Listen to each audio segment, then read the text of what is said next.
Mama, Ano naman? halimbawa, Okay. seryoso to.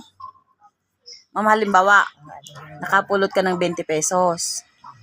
O 20 pesos, tandaan mo ha, 20 pesos. Tapos, bumili ka ng soft drinks. 12 pesos. Tapos, tinao mo kay Papa yung 5 piso. Magkano ang sukli mo?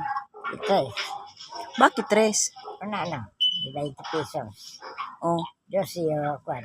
Oh. Diyos iyo. Soft drinks. Oo. Oh. Ano yun? Tapos binigay mo yung 5 piso kay Papa. Eh, magkano ang sukli mo? 3. Paano magiging 3? Wala, siyo dahon.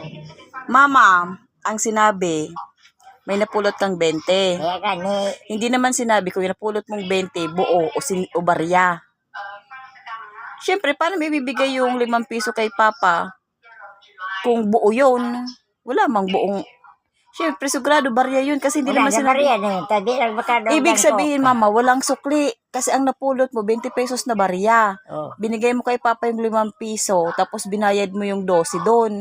O, edi wala nga ngang sukli. Kasi 12 lang. Ang tanong kung magkano yung sukli. Eksakto lang naman yung binayad mo. Kasi barya man yung nabulot mo. Nakaka-port ka bagang miso. Oo, kayo. Wala, sada.